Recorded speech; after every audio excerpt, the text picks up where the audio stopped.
All right. Great. We're recording. We're good. We're in. There's been no hiccups in this meeting so far. Um, great. So I'm gonna go and I'm just gonna pull up this little thing I made, and we can start from there.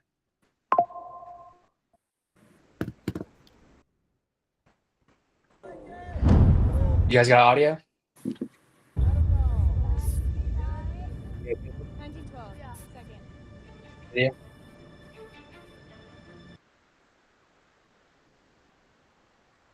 Yes or no? We can hear the video. Hmm. All right, great. Here we go.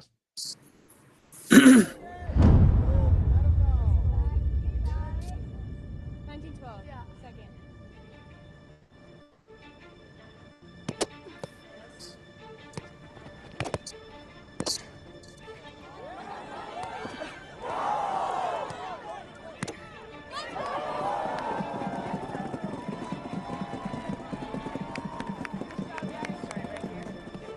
Yeah.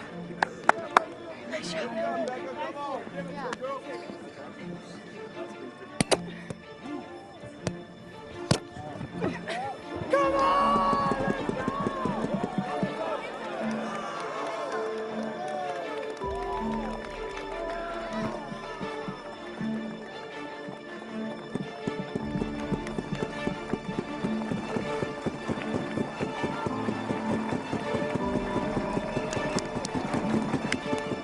Oh my lord, that was a nail biter.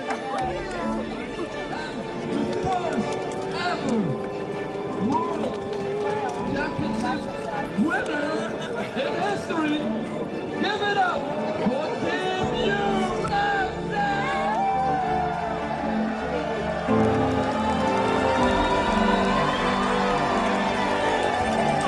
This is so awesome. I think I can speak for all of Team USA when I say that this has been a dream come true. We're so thankful for everyone that showed up and round up Melbourne. Everyone's hard work to win into this event. It's been just wildly amazing, and we're so happy that we got to be here and share these memories with all of you guys.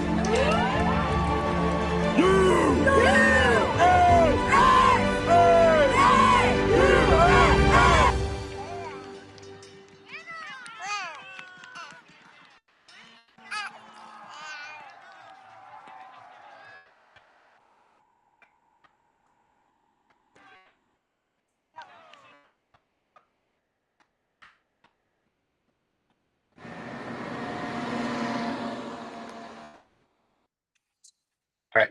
The reason that I am showing you guys that is because this is something that I've been working on very recently. It's fresh in my mind, and I want to talk about a bit of the language that is being used visually in all of this, and like my thought process going through it. But I'll preface it by starting off with this whole thing is that I know that this creative workshop's titled something about how to what your composition says, the language of movement and stuff. What I really think it is more so us learning how to speak a cinematic language, and it very much has its own thing. It requires honestly a lot of sensitivity to feeling, and a hypersensitivity to energy. So I just want us to like kind of get into that headspace. We're going to get a little poetic with things and a little literal with things too. But I think it's just like if we break it down to that bit of just like actual understanding, I think that it'll make it easier for us all to understand throughout. So this thing starts black and you hear a little bit of audio first, and then it punches you in, and it's a drone shot and it's just bringing you towards the movement. That is like, I mean, it's literally the direction of moving forward towards something is to enter. And so we are literally doing that here. But then 1912. Yeah. Second. once I'm settling you into the direction we're going, I drop you in and it's dead static. It is dead air. That could be a photo for all you know. It's literally that still. It's static, static, and now I'm bringing you back in and I'm bringing you to somewhere different. So I brought you in, I dropped you in. Okay, so now you're static, static. I brought you back out and I'm dropping you back and I'm lowering you down into it. I'm lowering you down into it.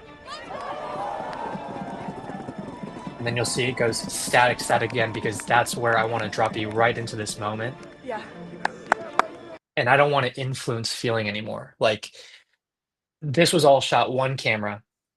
And so a lot of it, I was also kind of running around trying to figure out where to be. But like shots like this, that, all of that stuff is the extra building blocks that you can use to really settle your piece in. Um, you're gonna have some things that require motion and you want to elicit a feeling with it, but there's gonna be a lot of elements that you need to build to really help settle your audience into a moment. Static shots are wonderful for that.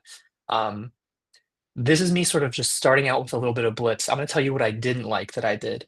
This, I did not like that the only shot I had of the trophies was this rack focus because it is too much forced perspective. I'm forcing you to see what I want you to see again rather than letting you sit in the moment and kind of take in like where are we? What are we looking at? The better shot would have been flipping around to the other side of these two trophies, getting a static shot with both of them in frame and letting you just kind of be like, oh, those things are a little quirky looking. Oh, like, look, oh, there's a billion little flags on them. Oh, what's that text at the bottom? What does that say? So that sort of thing. Now, last few things in this video. This part right here, you're gonna notice that I zoom out and it's very rigid and it's very hard. Why am I keeping that in? Like, shouldn't I just cut in later so that I have that clean shot? This is when you get to your own creative decision making and you can start breaking a little bit of the rules. For me, it's like, I'm not afraid of you knowing that a camera is here because what am I about to do? I'm about to literally sprint with them anyways. So it's the reason that I kept it in is because I want you to feel like you are like right there with me in the moment. Like I'm not trying to hide the fact that there's a camera in this moment. I'm like willing to just be like, fuck it, it's gonna be shaky, it's gonna be crazy. Like let's just run with it. Um, I want to teach a bunch of rules today but with the understanding that once we know them and master them, we can break all of them. And then by breaking them, it's not because we're doing it carelessly or not because we don't know how to speak a cinematic language. It's because we actually know the language and now we can kind of toss some things aside and get really creative ourselves. Um, there's, not too much more to dissect from all of this stuff. I just want to give you guys an example that's been on my mind and how I've kind of been thinking about the way that I want to introduce things with motion and then stillness and motion and then stillness. Um, so that brings us to our first topic, which is motion and lack thereof. I have a question for the group. Noah, you can't answer this because you already did yesterday, but um, what what direction, if we are ever sliding or moving through something, do we go in? Do we go left to right or right to left, and why?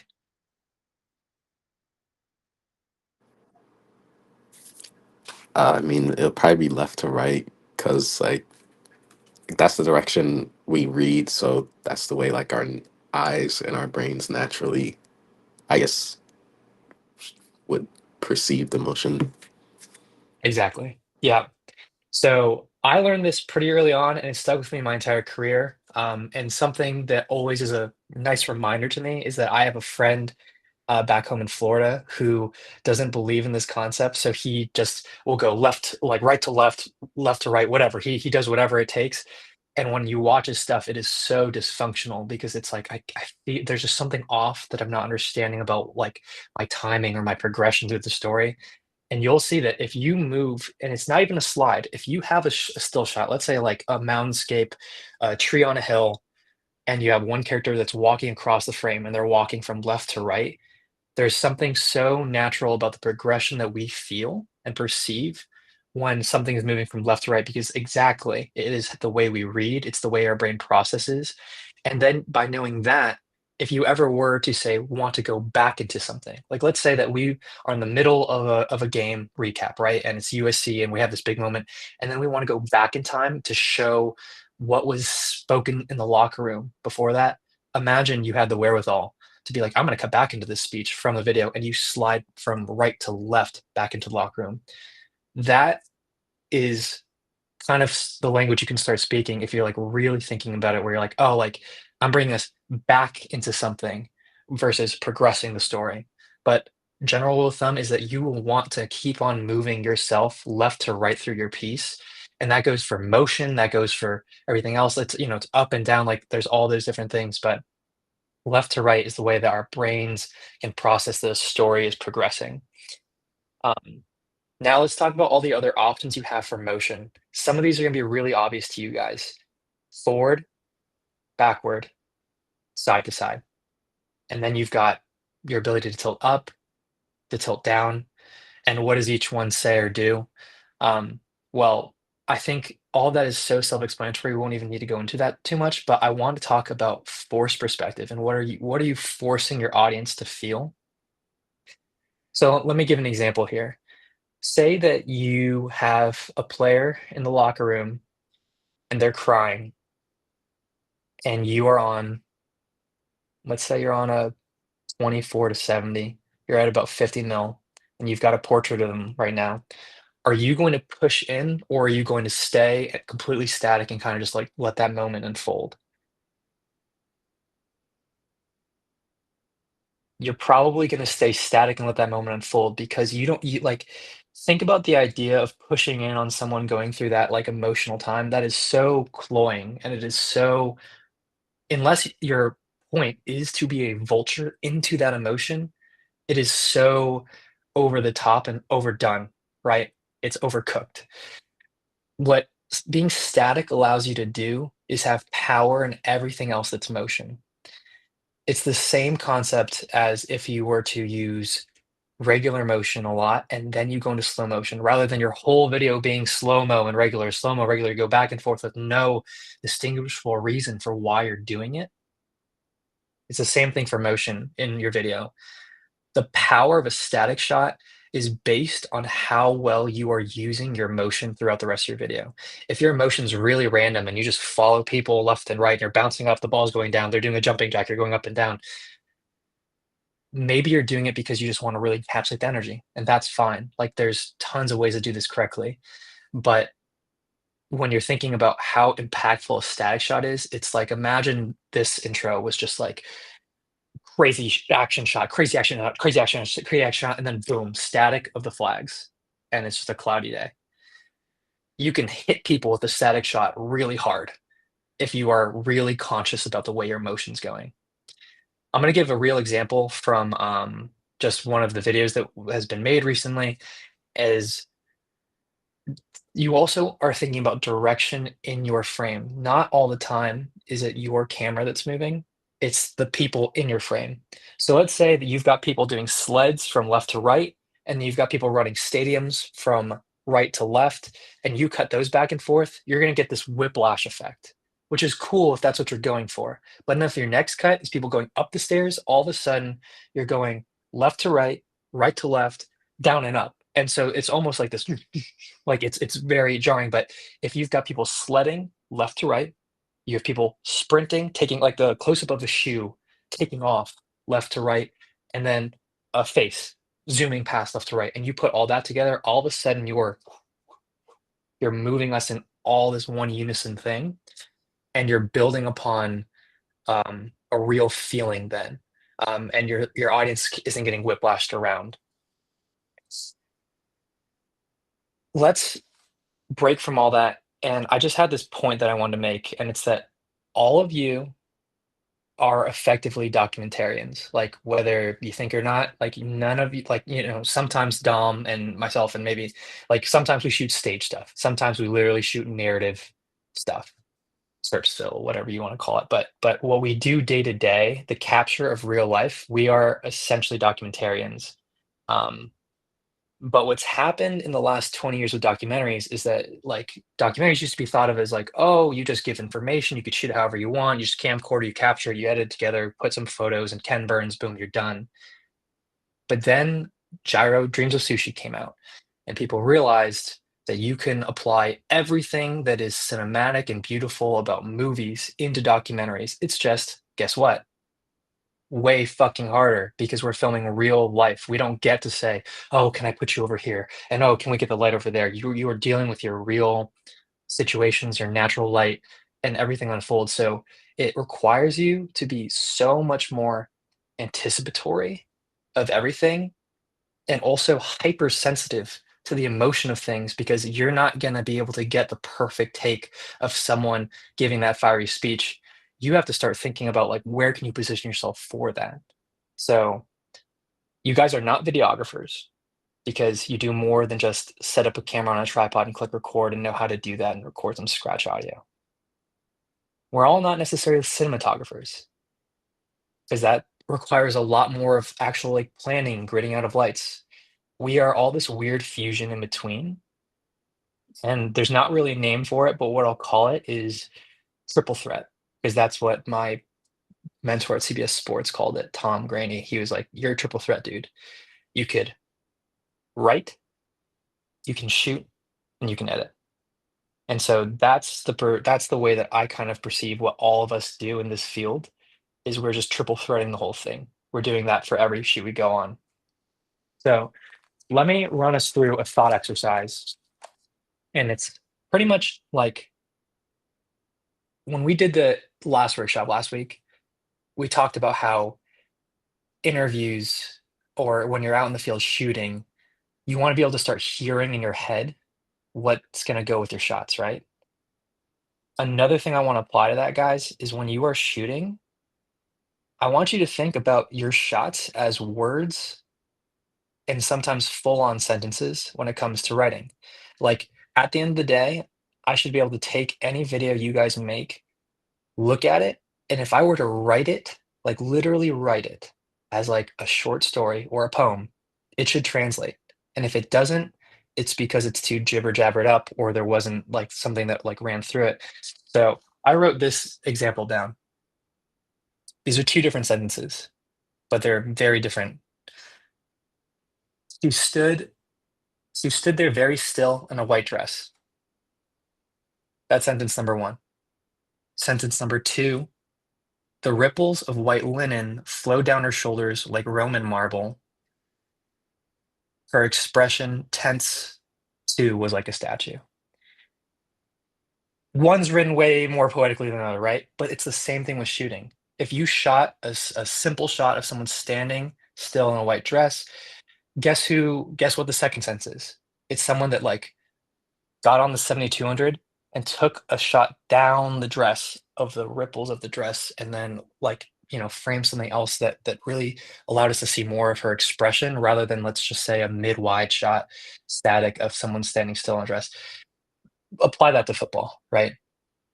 He stood there very still in his uniform, the pads folded upon his shoulders like armor. Like it's the same exact thing. So when you are shooting, your all of your shots are words and you can use them to form sentences. And that's how I want you to think about editing is like you're forming those sentences. And sometimes your shot is the complete sentence. It depends how much they're giving you in front of you. But that's how I'd like us to think about it. With that context, let's move into this kind of stuff. So the camera here, let's call this camera about 6, maybe even 8 inches below eye level. I'm gonna assume that we all have this base knowledge of what that does. You shoot under your subject, you give them power. They're a hero. They're more authoritative. You are granting them the authority over the audience right off the bat if you do a low angle. This is an old man, probably 80 something years old. He looks astute. He looks like he's got authority. He looks like he's going to tell me some information that I am going to have to take as fact. We're 6 inches below that level. Here, still powerful. We're about 3 inches below eye level. Here, we are eye level. It's honest. There's no interpretation already made for the audience. We haven't forced you to feel some way about this person, whether they're strong or weak, whether they're honest or dishonest. This is truly even plain. You are telling your audience you can take this for how you want. This is, I shit you not, maybe 1.5 to 2 inches above eye level. But there's already something different about the vulnerability of our subject. And it's not just because she's an older woman, it's literally because there's just something that we get to witness that feels like we are not so focused on the front of her face. Like we don't get to see these eyes like this. We get to observe something a little bit different. We get to look down and make our own thoughts. So when you do a position like this, you're really giving the audience a chance to feel like they can look from above and formulate their own opinions. And then let's go to the dramatic example. This is like 8, 10, 12 inches above eye level. Obviously, we feel like we have a lot of power of judgment over this. There's a lot of vulnerability here. Now let's talk about what this all means together and its juxtaposition. So don't worry about reading all this. I'm just going to explain it. In The Last Dance, you've got Michael Jordan, right? I looked at his interview clips. All of his angles are below level, right? Can we have guessed that they'd all make him look like he's a hero? And can we guess that in most sports talks of any amazing athlete or coach, guess what angle the camera's at? It's either at eye level or a little bit below. But let's talk about what happens when you do a strong subject with a vulnerable angle, like Noah and I did for Dorian Fleming. It was just an interesting thing that came in the moment where we had the camera about 3 or 4 inches above eye level, and it felt like there's this different access to just let the audience sort of, like, feel the emotion they're going through without and make their own assumptions, make their own judgments. I think that if you were to interview Coach Loxley, we've seen him in a billion interviews as a big, powerful figure above the camera. But let's say that you had a setup where you had your main camera square off, that's kind of like this angle, right? And that's Locke sitting there. And let's say you had this angle. Those are fine. Those are totally standard, good practice.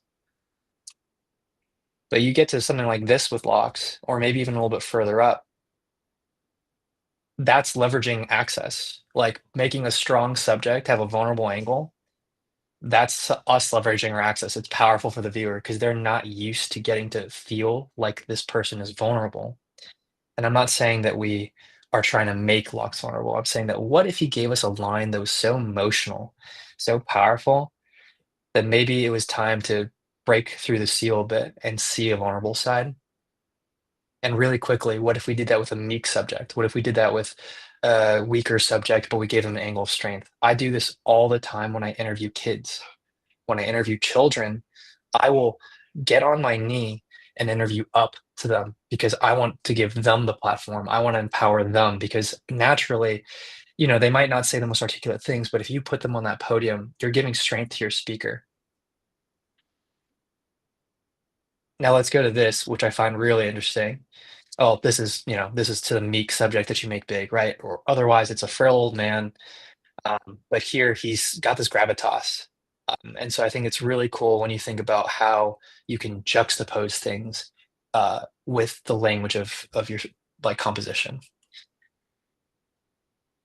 This is the same old lady as this.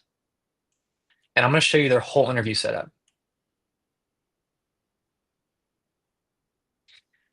Can anyone tell me what rule is being broken here?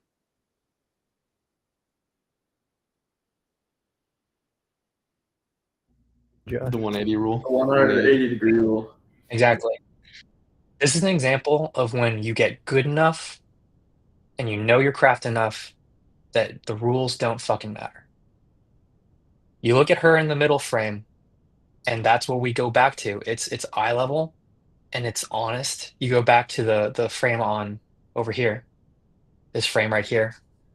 And that's also, a pretty eye level one. I would say that maybe it's like a half inch above eye level. And you can get away with an entire interview setup where it's just this camera, camera A, camera B. That's your interview setup. You get through it. She tells you a story. That's great. But what happens when she gives you that moment that's fucking so real and so raw, and then all of a sudden you shatter the field and you cut to this angle? This looks like a different person than these two angles. And so that's just to show you the power of composition and the power of where you find yourself filming your subject.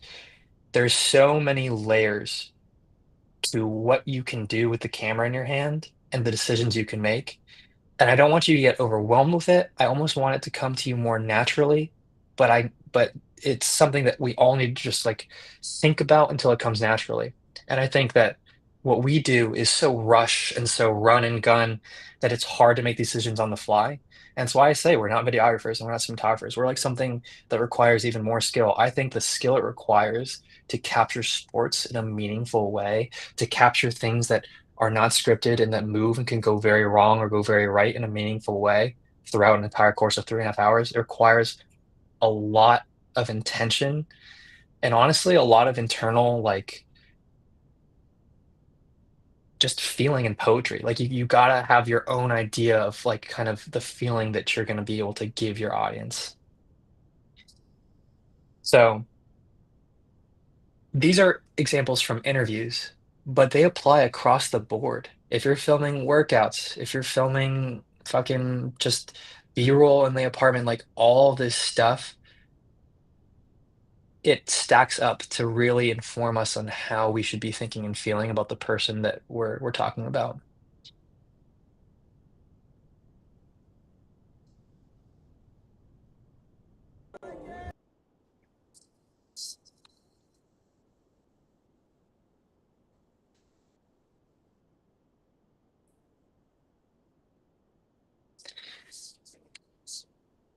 I'm going to talk about another thing here. When do we decide whether to rack focus or to just keep our focus kind of flat on, right? Rack focusing is delicate because if you do it smooth enough, you can actually trick the audience into still feeling like there's nothing really manipulating them, that that's like actually naturally what they would draw to too. If you do it too quick, you break the seal between the audience feeling like they're watching something that's edited versus not. If you do it too slow, you also do that. So, how do you decide the speed that you rack focus? It's different for people.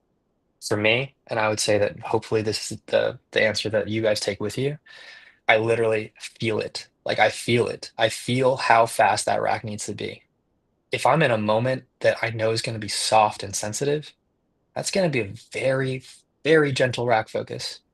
If I'm in a moment that feels exacerbated and there's action fucking happening everywhere, it is totally fine for that to rack and be erratic. Um, but I really do base rack focusing on feeling because at the end of the day, and we talked about this a little last time, every time we make a video, we are telling the audience, we are asking the audience to trust us to entertain them. We're asking the audience to trust that we have enough command of the language we speak to entertain them. Like when you write anything, like even a Facebook post or Instagram post, when you write a couple paragraphs, you're hoping that you wrote something well enough that people are going to want to read through it. Exact same thing for video. And that's what I mean by these are shots, are words and sentences all together. You're hoping that you're saying something that's important enough for people to pay attention to. And in that trust, when you have the rack focus and you have these things that break that wall between shooter and audience, like my thing and the spike ball thing where I whipped, my zoom out to get wide again, you're that, they're at your mercy. You could shake that camera around like this and they'd have to watch it. They're sitting there. They're in your video. So like when it comes down to things that force perspective, that's where I'm like, be so intentional with that. Be so intentional with when you force someone to feel something. But then also know like how to elicit more. So all this is to say play with your statics and play with your motion more because both are going to inform each other. And there's going to be times when a slow push in is so appropriate and times when a slow push in is so inappropriate. Um, but if you push in on everything, you're still saying something, but you're not saying as much as you could if you really knew what to do with it and how to diversify it. Loosely, before I open this up for a lot of questions, and I want to have a lot more discourse this time around, um, I'll say that half the language of the cinematic is also the way that you edit it, right? But like, let's just hang on to this one is if you're using slow-mo because it looks great, I mean, we can all agree slow-mo looks good, but there's not like an intention behind it, you actually have shot yourself in the foot because you've lost the ability to build suspense with slow-mo later, or you've lost the ability to emphasize with slow-mo later. If your shots are words and sometimes sentences, then your ability to manipulate them in the edit is like adding italics or adding an ellipse or adding exclamation mark. That is what the edit does for your shot. Slow-mo, let's say you do regular, regular, regular, regular, regular, regular, regular, and then all of a sudden the music dips and you build into this slow-mo moment. The amount of suspense that you've just built because everything else is regular is so strong, and the slow-mo has so much emphasis. But if you're going slow-mo to regular and slow-mo to regular, I'm not saying it's bad, I'm just saying have a reason for it. Have a reason for why you were slow-mo there, like, why did you feel the need to emphasize that? Was it just because the shot was pretty? Was it because you needed more frames to cover that amount of section of your song? The first one is forgivable, the second one is a little lazy. So just think about more. We shoot a bunch of stuff in 120. Sports looks fucking fantastic in 120. But like really think about how much it can mean and how much more you can highlight and emphasize and underline your sentences and words if you are really intentional with the way that you use that stuff. Okay. I'm gonna get off my soapbox and let's just talk about what are things that other people think are parts of cinematic language when we're filming? Like what are other decisions that we're making? Albert, I got like a thing that I think when you're talking about left to right movement, I know like there's a lot of movement, but when there's left to right, like just in a static shot, like if you need interviews, like you break the 180 rule, is there any sort of rule or lack thereof, I guess, where if you position them on the right side, right third or left third, but they're talking into the negative space, is there an opposite of that where say this guy on the screen right now, you put him Mhm. all the way on the left third, but he's talking to the left. Is that like a thing that you don't do, or is that something that could make someone else feel something different? I think that that's a super great question, and it's valid across the board. Like I, in my freelance work, I get to experiment a bit more, and I like have people sitting in weird ways, and sometimes I have people literally looking off the short end of the frame, like instead of their eyes, like let's see, like this. She's looking into the short, which is like uncommon, and it's most of the time we will see people. I mean, this one's kind of middle, but like most of the time we'll see people move like eyes moving into the long, right? Like let's just for vernacular sake, let's just call it like this is your frame. The short side is obviously short side, and the long side is the one with more real estate. That's just what we're gonna call it. Those are our terms. This guy is looking towards the long. He's looking towards the short. What I think, and this is interpretive, right? But I think that it's almost sometimes a little bit universal subtly and in a poetic way is her looking into the short of the frame, it there's something about it that just says that, like, we are this, like, silent observer that gets to kinda, like, look and peer through rather than be and she's kind of, like, almost cut in that box, and there's nothing more to focus on past her eyes. Like, she's looking at something that you can't see. She's looking at something that is boxed out, so where we're drawn to in this image is her eyes, and her eyes are at the end of the frame. And so there's some power to that. There's some power to like cutting off the room there that just makes it feel like, and I'll just say how it feels to me. Like when I look at this, it makes it feel like intimate. Um, I don't know, even like a little fragile. Um, and it makes me feel like I don't exist to her, but she exists to me. Like she would never look this way and break the fourth wall and see me observing her, and therefore I feel safer as an audience member to really take in her wrinkles and take in just the sadness in her eyes. Um, and not feel manipulated by this idea that like that eye contact, if he were to just shift his eyes a little bit, he could see, like he could see me. Um, it feels like I have more of this like hidden view that I could just get to like be there and form an opinion. But I mean, it's a great point, Josh, on the high level is like when you do these interviews, where are you having them look? Um, there's a lot of right answers, and so I'd say experiment around. I wish I had pulled some examples of wrong answers, but like I said, I think that in general, there's more right answers than wrong when it comes to this stuff. But yeah, it is an interesting thing to think about where you have them look. The general I would, theme I'd say is you would have them look to where the light can catch their eye. That's like the first thing I look for when I set up stuff like this. Yeah, go ahead. I had a question. So, I don't know if it's necessarily the language of, like speaking cinematic, but like Hmm. I'm a sucker for rule of thirds.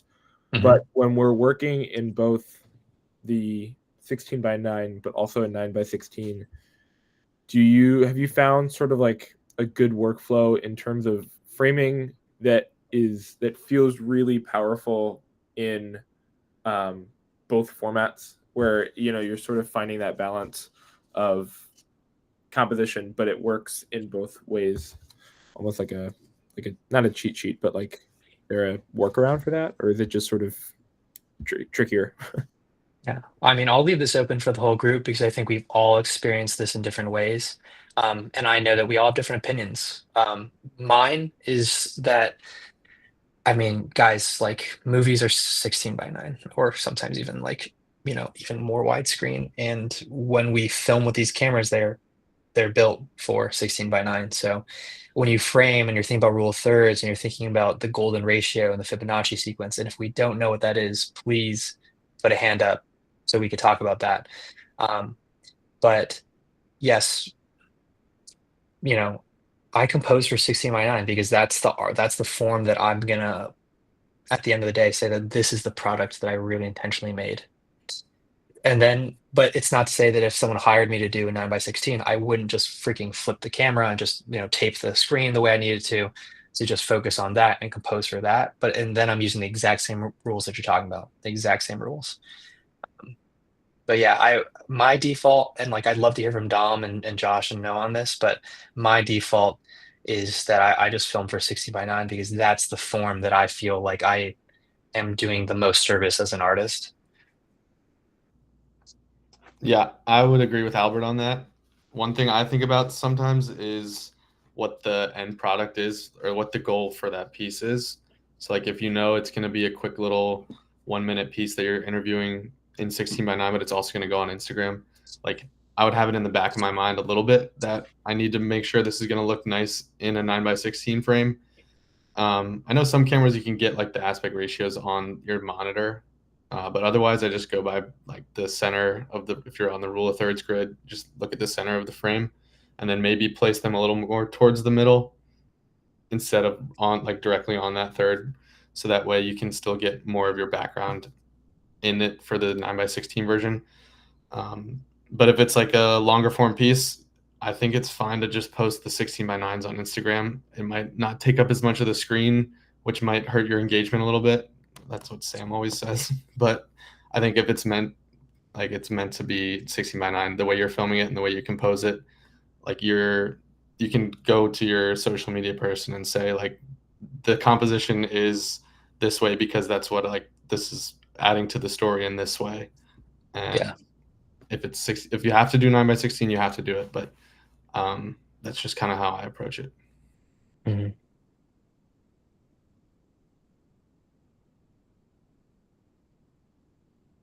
So I thought Noah was going to say something, but I'm pretty sure Yeah, it Noah. was. It wasn't unmuting. So the sensor of the camera is built to be 17 by 9. And when you're capturing, there is never a reason not to use the full sensor. That is why when I got here, I immediately was like, we're not shooting 3840 by 2160. We're going to use all that lateral mobility that we can have because I'm always composing for landscape, not necessarily just 17 by 9. When I shot the facility tour video for recruiting, I created an aspect ratio on my monitor because I wanted to make an end product that was 4 by 3. But I knew in my head that anything that I shot in 4 by 3 is going to work wider. So like if you know your end product and what aspect ratio you want to do for that, it's going to work well in 17 by 9 because you're just getting more. So that's can speak to like if you know it's going vertical, then you'll be able to get horizontal as well, and maybe it will look better. But you always my mindset is always you want to use everything that you can get so that you're not boxed in later. If you know that you're going to have to make a vertical version begrudgingly later, you might just need to go a little bit wider than you want to originally so that you can either, and this is the great thing about shooting in 4K or anything above 2K 1080, you can crop in to get tighter like you originally wanted and still have that wider shot that can be cropped correctly for vertical. So if you want to have both, you just need to be a little bit wider and use the resource of shooting in higher resolution that we have. Like that is a very good tool that we have at our disposal. If we had like a bunch of cameras that could only shoot in 1080, then we would be locked into something, and then we would have to be really meticulous in how we shoot for our end product. But because we have the flexibility, just you have a backup. Like shoot for what you want to shoot and what you want your end product to be, because you'll have a little bit of flexibility in the background. Yeah. Let's move a little bit back. It's just this idea of like the language that you can speak through your camera. But I just want to do a thought exercise with all of you guys. So imagine there is a tree centered on a hill. It's got a ton of leaves on it, and it is a windy day. There's sun breaking through cloud, but it's still a little bit cloudy, so it's not just this pure, you know, unadulterated sun. How are you going to shoot that tree to elicit a feeling of peace? Would it be a static that just sits there and it doesn't move and it's a wide and the tree is dead center, but it's centered lower third, so it's like literally like this little thing upon a big sky? Do you frame it that the tree is on the upper third and the hill takes up the 2/3 of your horizon, like all below? Or do you get right up to the tree and you kind of sway underneath it and you like move with the leaves and like as the sun's leaking in? Those are all rhetorical questions, because like the answer is like all of those can elicit peace. It's just a matter of like how you envision the way you want to talk about peace, the way you want to talk about the wind that goes through the leaves. Like, do you want to be like right up in there and like feel the fluttering and like see the leaves disperse the sunlight and like flutter it around for you? Or are you okay with just having this like 10-second recording that is so static and you just get to appreciate the tree kind of sway? All those things can give you the same feeling, but in different ways. And that's what I mean when I say that like your shots are your words. Um, and I'm gonna take it back, like those shots, like they're gonna elicit the same feeling of peace, but they're gonna say it in different ways. Um, so when you go out and you shoot all your stuff, I just want you to think about how you can be much more intentional with the way you're saying something or the way you frame something. Like, are you making this player big or small? Are you above them? Are you below them?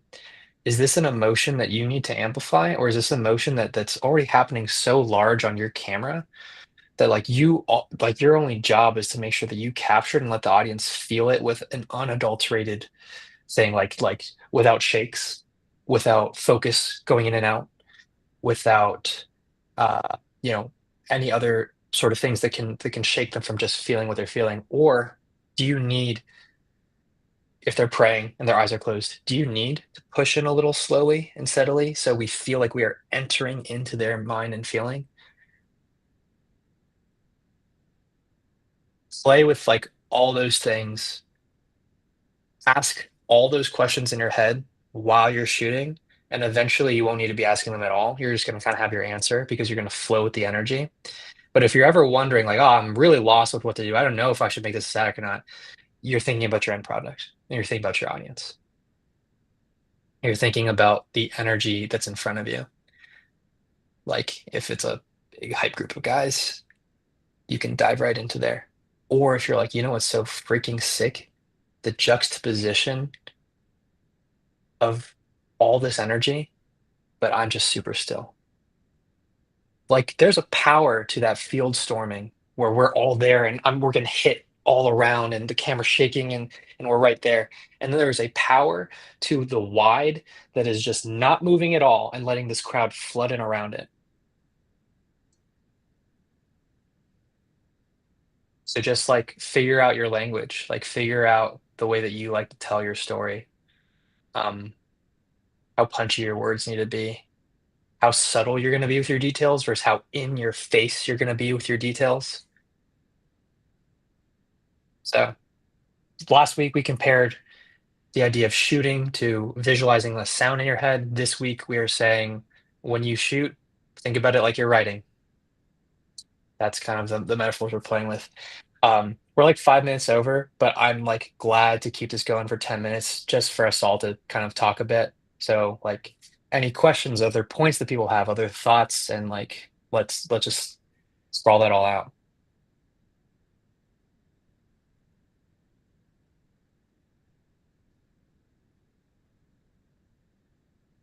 Wow, what are you thinking?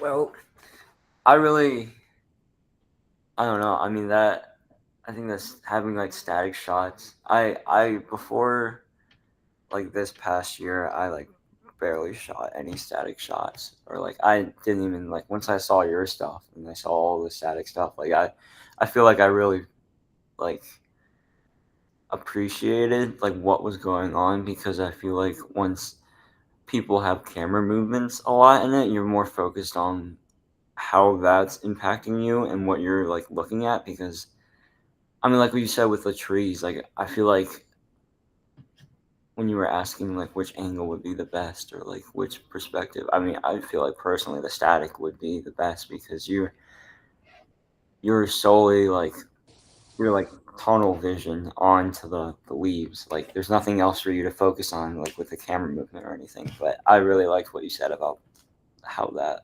impacts you and Hmm.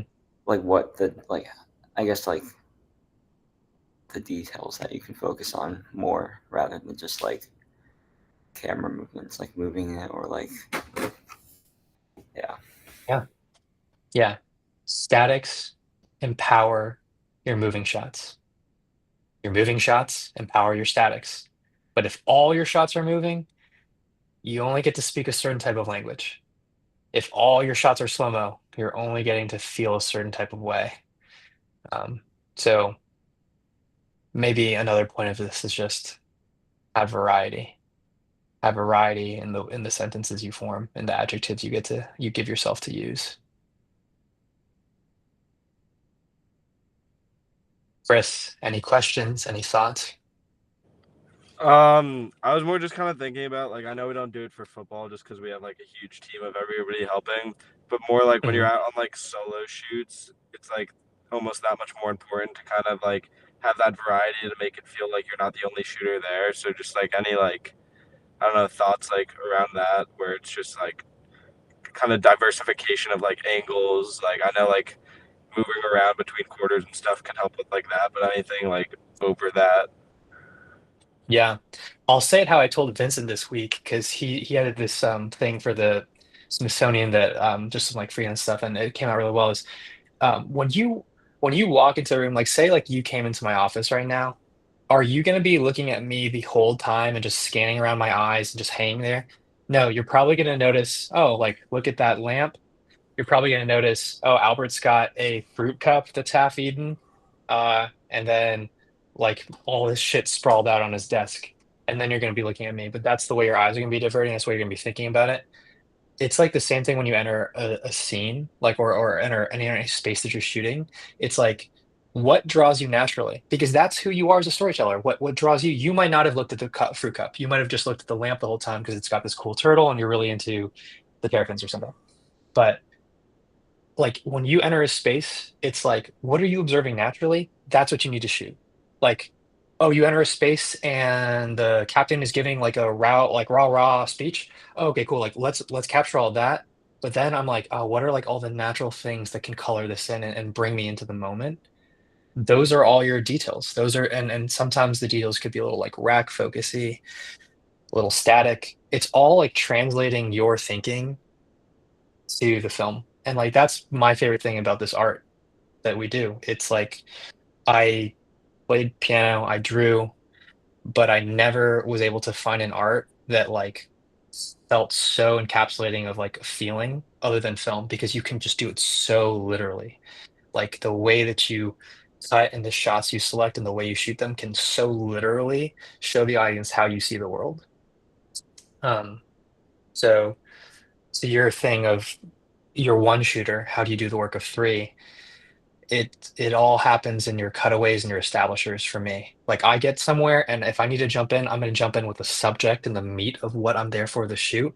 But then I'm gonna make sure that I get that freaking street lamp post. I'm gonna make sure I get the wide of the street that we are on, like the wide of the building that we're in. Like the wide of the building that you're in is so overlooked because sometimes we pull up and we just run in and we get that, but we don't stop and just get down street level on our freaking knees and just get like, you know, the street sign, the street light, a wide exterior of the building, and then all of the sky. Like that one shot, you can start fading in your audio of like the inside. So it's like say the beginning of the speech inside, you can start fading that in on that shot and then punch into the building. And then that person's giving the speech and it's a little bit long-winded. And so obviously as humans, we're not going to be focused on the face the whole time and be entertained. So long-winded speech. Okay, where are my cutaways? I'm gonna stay on the speech right now because I need to capture this whole speech. But you bet your ass that the moment I get a chance, I'm gonna get some cutaways of people listening.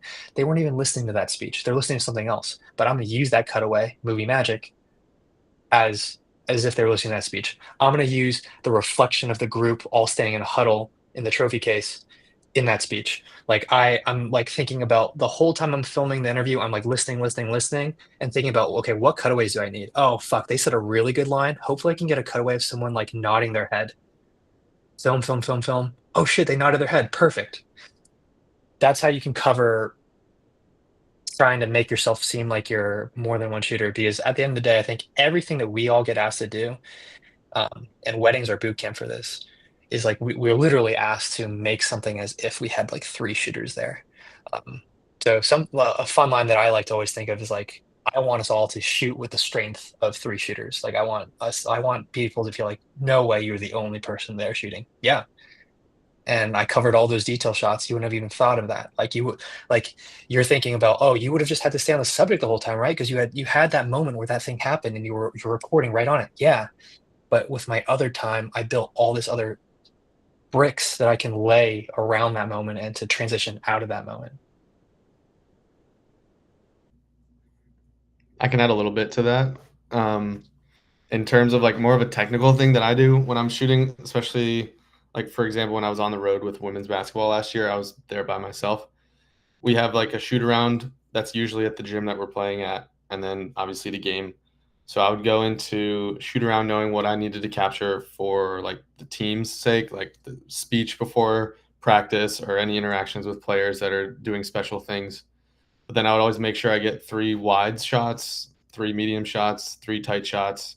And then if I get all of that, I know I can edit a good sequence to make it look like I've been all over the place and multiple cameras are there. And then if I have time, I can get like creative with it, get some, unique angles, get like really tight detail shots, attach the camera to something, like unique perspectives that you can just like get as creative as you can with it. But that way, when you go back to edit, you have your wide shot covered and you can cut back to that whenever you need. You have your detail shots that you can use for cutaways, and then if you have like player sound or coach sound, you can cut that with practice B-roll or shoot around B-roll or pre-game warm-up stuff. And so that way you can know that you have enough stuff to edit with, but it's also going to get a creative story out because you have a variety of shots. Yeah, exactly. And just one thing that I would like add to what I was saying and to Dom's is um, the next step in that honestly is thinking about transitions. Like if you have the luxury of like say Dom's out and he shot his three wides, his three mediums, his three tights, and then he shot the rest of shoot around, he's pretty covered to tell that. But say you wanted to transition out of that, like do you have a good shot to end? Like do you have a period? We go back to this metaphor of writing sentences with our shots.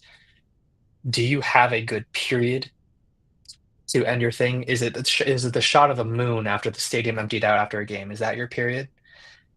Is it the shot of a door closing as the team walks out of the facility and the lights turn off?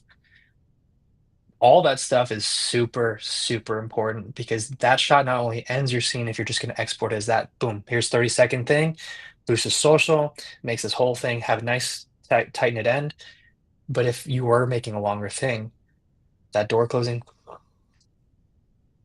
start fading in audio of like, birds chirping or something. It's the next morning. Like now you have something to bring you to your next spot. You've got something that takes you naturally into another thing. So that's what I always find really fun because those are challenging and like sometimes Noah and I will just come to each other like, hey, look at this. And he already saw it. It's that I filmed after the team meeting, Loxley walked out, and I remember this Shanice, the security guard was like looking at me, just like, why is he still filming? Like Lox left. Can we all make noise now? But like Lox leaves, I pan to the end, he walks out, the door closes behind him, and it's like one of those pressure doors that goes, shh. And I'm just like one, 3, 4, 5, 6. Because that door closing and staying closed is good. That's what I'm going to use to transition to my next scene. That's what I'm going to use to transition the audio in of like the whistle blowing, and then boom, we're in the next scene. So yeah. Or I'm going to keep it completely natural and I'm going to let the audience hang and feel the gravitas of that door closed after he just dropped this bomb ass line about like this is what we're about now. Walks out, door closes, stay still. And the stillness of that, what it does and what it says to the audience is here is some time where I'm not going to give you any new information. I'm not going to give you any more pretty shots. We're done. All you have left is to think and hang and feel on what you last just saw. That kind of goes into a little bit of pacing, which we'll talk about when we do an editing language, one of these. But by hanging on that, like the I don't know, just the amount of like weight that you can give to what just happened if you just hang a little bit longer is so huge. And that will be my final point. This comes from my friend Kara, who's a filmmaker with the George Washington University. She just showed me this doc last night that she made of see you, Chris. She showed me this doc she made last night of this veterinary clinic, and just her ability to hang on uncomfortable shots where it's like literally an animal dying, but just hang. Or the sadness of like the gloves coming off, the surgery didn't go well, and they're just sitting there with like the buzz of the medical lights. Hang. Hanging, can't recommend it more. It'll teach you a lot about your own patience. It'll give you all these tools where you might not use it, but having the ability to extend your scene and let your audience feel that dot, dot, dot, dot, dot type of feeling, that's the power of making sure you're filming a little bit longer. So that's like straight up practical recommendation I give to you guys. Cool. Appreciate you guys hanging. Maybe we will just start calling these an hour because it seems like we have enough to talk about. And you can complain if it's not interesting enough, then we'll just keep it 45. But hopefully, we're all enjoying these. And like I said last time, like suggest topics because these are all so fluid. Josh has a mentor of his that we're going to bring in to talk about career development, and we'll do that maybe later on in the fall. But yeah, the next few weeks, I'm going to be on next week, but the Friday after that, we'll pick up on another topic that we all can agree on. Is like, hey, this is an important thing we should all talk about right now, because I don't want to just be like, oh, and now we're going to talk about writing. Like let's keep it something that everyone feels is very practical to what they can implement right away. Cool. Next week is color. Yeah, yeah, that is important. That is becoming Put more that and one on the more calendar already. urgent. Yeah. All right, guys. Cool. Anyone else have any last thoughts, any questions you need? Good. Cool. All right. Appreciate y'all being here. And yeah, like these are fun. I like that we all get together and brainstorm. And like I said, like these are discussions too. So bring anything that you have, and if you disagree with shit, like that's fair. It's art. It's super interpretive. I'm just giving you my hot take to steamroll you into how I think, so you can implement that and then find your own way too. So yeah. All right.